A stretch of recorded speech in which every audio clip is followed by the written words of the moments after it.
ரோமருக்கு எழுதின நிருபம் என்பது அது ஒரு சாதாரண நிருபம் அல்ல.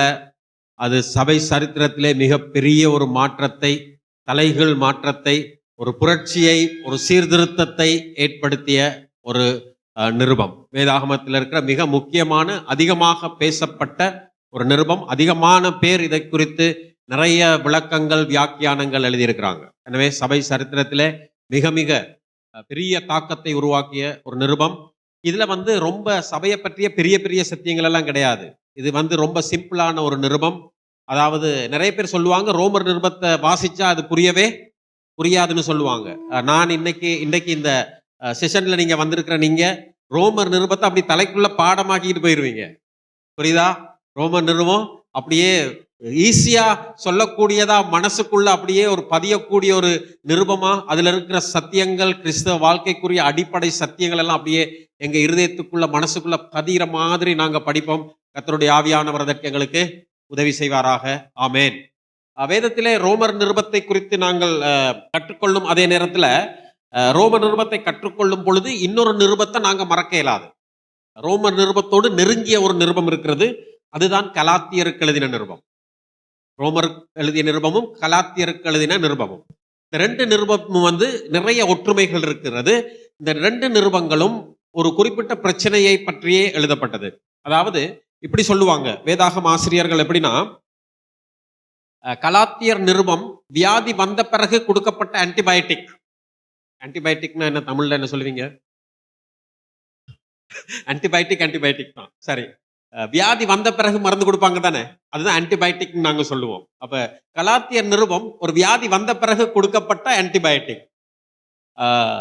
ரோமர் நிருபம் வியாதி வருகிறதற்கு முன்பதாக கொடுக்கப்பட்ட இம்யூனைசேஷன் சொல்லுவோம். என்னது? தடுப்பு மருந்து. வியாதி வருவதற்கு முன்பாக கொடுக்கப்பட்ட தடுப்பு மருந்து தான் ரோமர் நிருபம். வியாதி வந்த பிறகு கொடுக்கப்பட்ட மருந்து தான் கலாத்தியர், அதாவது ஆன்டிபயோட்டிக். நோய் எதிர்ப்பு மருந்து தான் அது. சரிதானே? எனவே இந்த ரெண்டு நிருபங்களும் ரொம்ப நெருங்கிய தொடர்புள்ள நிருபங்கள். எனவே கலாத்தியர் புத்தகத்தையும் ரோமர் நிருபத்தையும் நாங்க சில நேரங்கள்ல ஒன்று சேர்த்து படிக்கிறதும் வழக்கம். எனவே முதலாவது கிறிஸ்தவ வாழ்வின் அடிப்படை. இந்த ரெண்டு புஸ்தகமும் நூல்களும் பேசுறது கிறிஸ்தவ வாழ்க்கையின் அடிப்படையை பற்றி தான் பேசுது. எனவே நான் முதலாவது கலாத்தியர் நிருபத்திலிருந்து ஒரு சின்ன அறிமுகத்தை உங்களுக்கு கொடுத்துட்டு அதுக்கு பிறகு நாங்கள் ரோம நிருபத்துக்கு போவது நல்லது. எனவே அறிமுகமாக நான் கலாத்தியர் நிருபத்துக்கு நான் போறேன். கலாத்தியர் நிருபம் சபையில் ஏற்பட்ட, அதாவது அப்போஸ்தலனாகிய பவுல் தன்னுடைய முதலாவது மிஷனரி பிரயாணம், உங்களுக்கு தெரியும், அப்போஸ்தலர் 13ஆம் அதிகாரத்திலே முதலாவது மிஷனரி பிரயாணத்தை நடத்தி கலாத்திய பிரதேசத்தில் இருக்கிற சபைகளுக்கு போயிட்டு அந்தியோகியாவுக்கு அவர் திரும்பி வருகிறார். இதைதான் நாங்க முதலாவது மிஷனரி பிரயாணம்னு சொல்றோம். யாருடைய? பவுலினுடைய. போயிட்டு வந்த பிறகு அங்க சபைகள் ஒரு பிரச்சனை நடக்குது. என்ன பிரச்சனைனா, இவர் கிருபையின் சுவிசேஷத்தை பிரசங்கிக்கிறார். யாரு? பவுல். ஏற்கனவே பவுல் நியாயப்பிரமாணத்துக்குள்ளே ஊறி கிடந்த ஒரு பரிசேயன். அதே கலாத்தியர் நிருபத்துல நாங்க 1ஆம் அதிகாரம் 2ஆம் அதிகாரத்துல பார்க்கலாம். கலாத்தியர் 1ஆம் 2ஆம் இந்த 2 அதிகாரமும் அவருடைய தனிப்பட்ட சாட்சியை குறித்து பேசுது. அவர் அந்த சாட்சியில என்ன சொல்ல வந்தாருண்டா, நான் யூத மார்க்கத்தில் இருந்தபோது என்னுடைய நடக்கையை குறித்து கேள்விப்பட்டிருப்பீர்கள். தேவனுடைய சபையை நான் மிகவும் துன்பப்படுத்தி அதை பாழாக்கி என் ஜனத்தாரில் என் வயதுள்ள அநேகரை பார்க்கிலும் யூத மார்க்கத்திலே தேறினவனாய் என் பிதாக்களுடைய பாரம்பரிய நியாயங்களுக்காக மிகவும் பக்தி வைராக்கியம் உள்ளவனாய் இருந்தேன். தன்னை இன்ட்ரோடியூஸ் பண்ணும்பொழுது இன்னொரு காரியத்தை அவர் சொல்றாரு. தொடர்ந்து நீங்க வாசிக்கும் பொழுது அவர் அங்க தன்னுடைய தகுதி, அதாவது என்னது, நியாயப்பிரமாணத்தில் அல்லது யூதனாக இருக்கும் பொழுது தனக்கு இருந்த எல்லா தகுதியையும் குறித்து அவர் அங்கே பேசி என்ன சொல்றாருன்னு சொன்னா, ஏற்கனவே நான் இதுல இருந்தவன், எதுல? நியாயப்பிரமாணத்தில் இருந்தவன். நான் அதுல இருந்து வெளியில இப்ப என்ன செய்யறேன்? கிருபையின் சுவிசேஷத்தை பிரசங்கித்துக் கொண்டிருக்கிறேன். ஆனா நீங்க என்ன செய்றீங்க?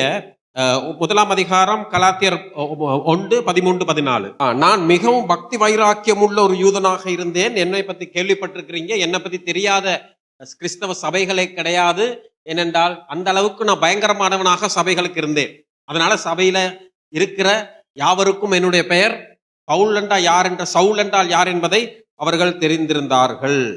அப்ப இங்க நாங்கள் என்ன பார்க்கிறோம் என்று சொன்னால், பவுல் இந்த நிருபத்தை போல கடுமையான வசன பிரயோகத்தை எந்த நிருபத்திலும் பாவிக்கல.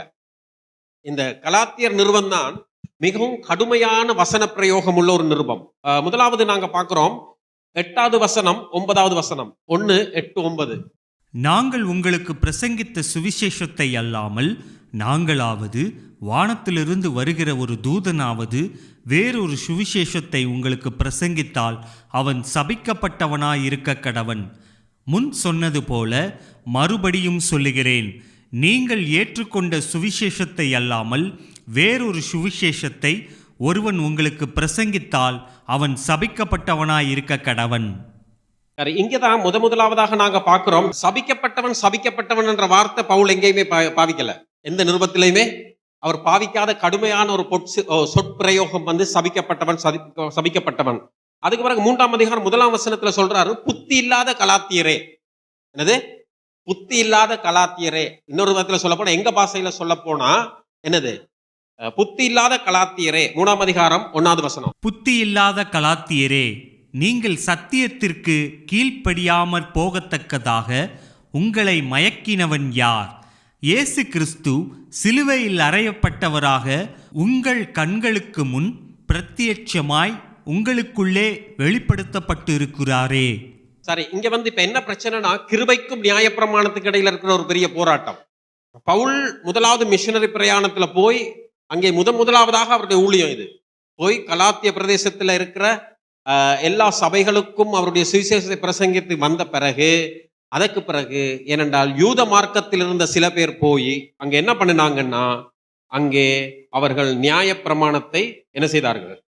அவர்கள் பிரசங்கித்தார்கள். 2:4. சரி, கள்ள சகோதரர்கள், பக்க வழியாய் நுழைந்த கள்ள சகோதரர்கள் அப்படின்னு சொல்றாரு. இவ்விதமான சொற்பிரயோகத்தை வேற எந்த விதமான நிருபத்திலும் நீங்கள் காண முடியாது.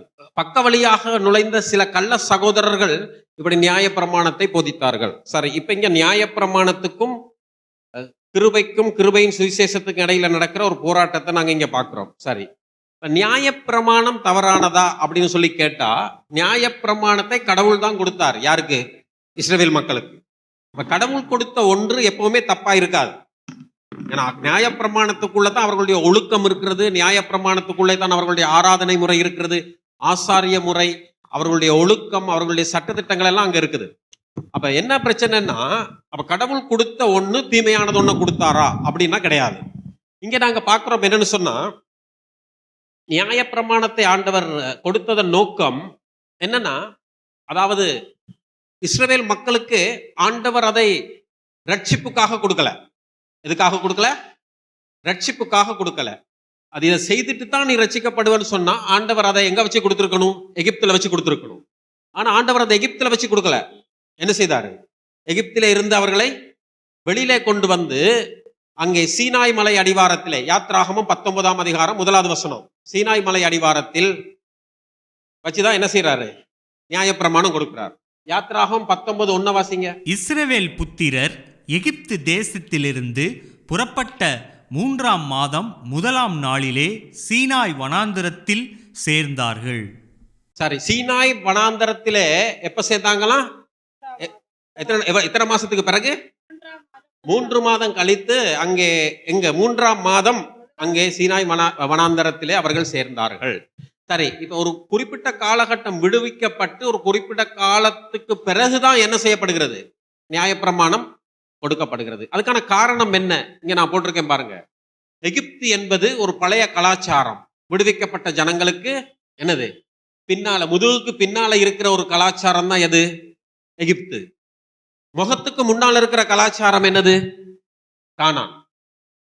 சரியா? இப்ப இங்கே இருந்து வந்தவர்கள் அந்த கலாச்சாரத்துல போய் சேர்ந்தா என்ன நடக்கும் நீங்க நினைக்கிறீங்க? என்ன நடந்திருக்கும்? இந்த கலாச்சாரத்தையும் கொண்டு போய் எங்க அங்க இருக்க கலாச்சாரத்தையும் சேர்த்து என்னது, இவங்க ஒரு புதிய கலாச்சாரத்தை ஏற்படுத்தி இருப்பார்கள். அது இருந்த கலாச்சாரத்தை விட என்னவா இருந்திருக்கும்? மோசமானதாக இருந்திருக்கும். எனவே ஆண்டவர் இந்த ரெண்டு இதற்கு நடுவுல எங்க சீனாய் மலை அடிவாரத்திலே கொண்டு வந்து இவர்களோடு ஒரு உடன்படிக்கை பண்ணுகிறார். அந்த உடன்படிக்கை யாத்ராகமம் 19:4-5-6 வாசிங்க.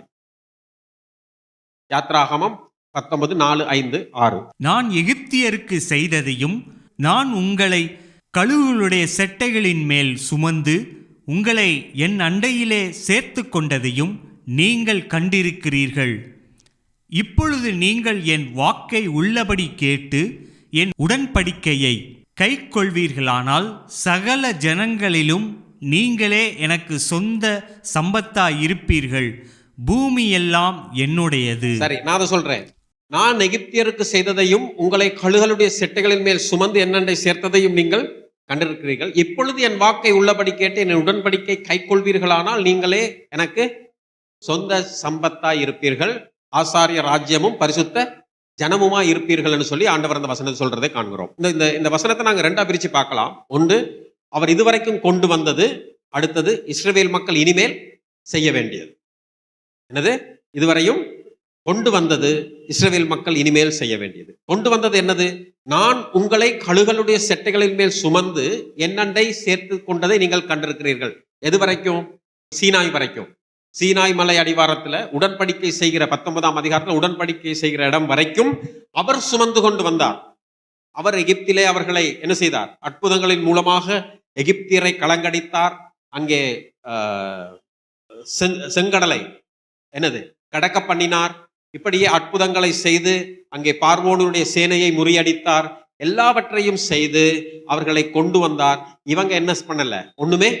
இவர்கள் ஒன்றுமே பண்ணவில்லை. அது கழுகுகளுடைய செட்டைகள் மேல் சுமந்து உங்களை கொண்டு வந்தேன் சொல்லி உடன்படிக்கை பண்றார். உடன்படிக்கை, இஸ்ரவேலோடு செய்த உடன்படிக்கை தான் என்னது? நியாயப்பிரமாணம். என்னடா? கிருபையை பெற்ற நீங்கள், விடுவிக்கப்பட்ட நீங்கள் இப்படிப்பட்ட ஒரு வாழ்க்கை முறை உள்ள கலாச்சாரம் உள்ள மக்களாக என்ன செய்யணும்? வாழணும். களவு செய்யாத, பொய் சொல்லாத, விபச்சாரம் பண்ணாத, பொய் சாட்சி சொல்லாத. புரியுதா? தேவனை எப்படி என்ன அன்றி உனக்கு வேற தேவர்கள் உண்டாயிருக்க வேண்டாம். எனவே தேவனை குறித்த சட்டங்கள், ஒழுங்குகள், அங்கே ஒரு ஒழுங்கான ஒரு வாழ்க்கை முறை கொடுக்கப்படுகிறதை நாங்கள் காணலாம். எனவே விடுவிக்கப்பட்ட ஜனங்களுக்கு கொடுக்கப்பட்டதுதான் என்னது? நியாயப்பிரமாணம். விடுதலைக்காக கொடுக்கப்பட்டது நியாயப்பிரமாணம் அல்ல. ஆனா இப்ப இஸ்ரவேல் மக்கள் என்ன நினைக்கிறாங்க? அதான் முக்கியம். இப்ப என்ன நினைக்கிறாங்க? இதன்படி செய்வதனால் நாங்க தேவனுடைய ஜனங்களாக இருக்கிறோம், இதை செய்தா நாங்க என்ன செய்வோம்? ரட்சிக்கப்படுவோம். அப்ப கிரியையினாலே ரட்சிப்பு கிடையாதுன்னு பவுல் சொல்றார். நியாயப்பிரமாணத்தை செய்வதனாலே ஒருவனும் ரட்சிக்கப்படுவது இல்லை. இப்ப கலாத்தியர் தேசத்தில் இருந்த பிரச்சனை இதுதான். ரோமருக்கு எழுதின நிருபத்தில் இருக்கிற பிரச்சனையும் இதுதான்.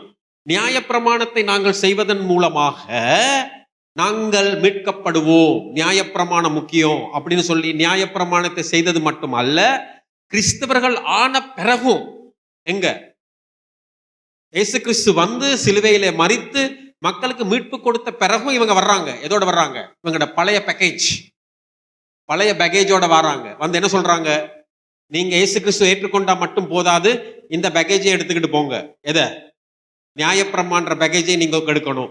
அதாவது ஒருத்தன் கிறிஸ்தவனானா மட்டும் போதாது, அவன் யூதனாகவும் மாற வேண்டும். அப்படின்னா அவன் விருத்த சேதனம் பண்ணணும், நியாயப்பிரமாணத்தை கடைபிடிக்கணும். அதாவது யூத மதத்திலிருந்து ஆண்டவர் கிறிஸ்தவ மதத்தை என்ன செய்தாரு? வெளியே கொண்டு வந்தார். ஆனா இப்ப திரும்ப என்ன சொல்றாங்க? பழைய பாதைக்கு திருப்புறாங்க. யார? கிறிஸ்தவர்களை. என்ன சொல்றாங்க? நீங்க என்ன செய்யணும்? திரும்ப பழைய பாதைக்கு வாங்க.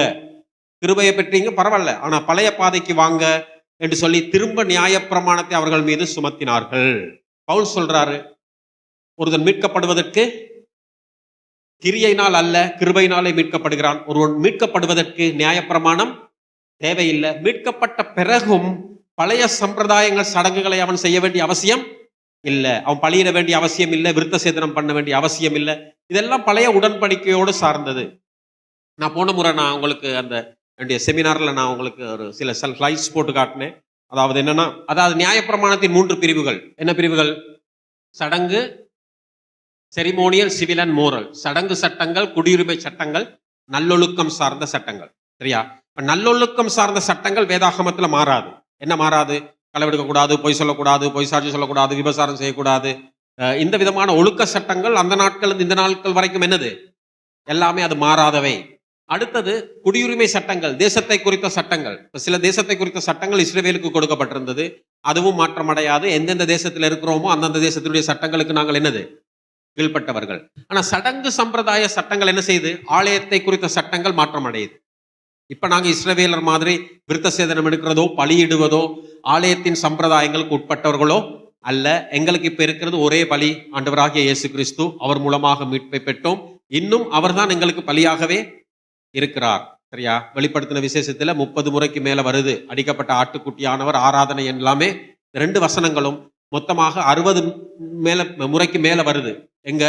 வெளிப்படுத்த விசேஷத்திலே ஆட்டுக்குட்டியானவர் சிங்காசனத்திலே இருக்க கண்டேன், ஆராதனை ஆட்டுக்குட்டியானவர் என்ற வார்த்தை அதாவது பழைய ஏற்பாட்டை விட அதிகமா இருக்கிறது வெளிப்படுத்தல தான். ஏனென்றால் அடிக்கப்பட்ட ஆட்டுக்குட்டியானவரை தான் நாங்க என்ன செய்கிறோம்? ஆராதிக்கிறோம். எனவே பலிமுறை மாற்றம் அடைஞ்சிட்டு ஏண்டா அதுக்கு பதிலாக இயேசு கிறிஸ்து அங்கே வந்து விட்டார். எனவே பலியான கிறிஸ்துவையே நாங்கள் இப்பொழுது என்ன செய்கிறோம்? ஆராதிக்கிறோம். எனவே அதுதான் அங்க எங்களுக்கு இருக்க முக்கியமான பிரச்சனை. ஆனா இவங்க இந்த இதை தான் திரும்ப கொண்டு வந்து போட்டாங்க. யாருக்கு? கிறிஸ்தவர்களுக்கு. இந்த பழைய ஏற்பாட்டில் இருக்கிற ஆராதனைக்குரிய சடங்குகள் சம்பிரதாயங்கள், பலியிடணும், விருத்த சேதனம் பண்ணணும், அங்கே ஒரு முறைமையும் நீங்க விடாம திரும்ப என்ன செய்யணும்? பின்பற்ற வேண்டும் என்று வலியுறுத்தினார்கள். இங்கதான் பிரச்சனை வருது. சரியா? எனவே நியாயப்பிரமாணம் பிரச்சனை இல்லை. நியாயப்பிரமாணத்தை நாங்க பார்க்கிற பார்வையில தான் பிரச்சனை இருக்கு. எனவே நியாயப்பிரமாணம் அது பாட்டுக்கு இருந்துட்டு போகட்டும்.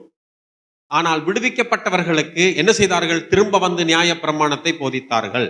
அதில் இருக்க எல்லாவற்றையும் செய்ய வேண்டும் வலியுறுத்தினபடினாலே தான் கலாத்தியர் நிருபம் எழுதப்பட்டது. எனவே இவ்வளவு கஷ்டப்பட்டு இந்த யூத மார்க்கத்திலிருந்து நான் வெளியே வந்து, நியாயப்பிரமாணத்திலிருந்து வெளியில வந்து, இதுக்காக நான் சபையை துன்பப்படுத்தி எல்லாமே படுத்தி கடைசியில வந்து இயேசு கிறிஸ்துடைய காலடியில போய் விழுந்தேன். எங்க? அப்போஸ்தலர் 9ஆம் அதிகாரத்துல இயேசு கிறிஸ்துடைய காலடியில கொண்டு வந்து விழுந்து அங்கே சொல்றார் என்னது? எல்லாவற்றையும் குப்பையும் நஷ்டமுமாக நான் எண்ணினேன்னு சொன்ன பிறகு இவங்க திரும்ப கொண்டு இந்த குப்பையை என்ன செய்யறாங்க?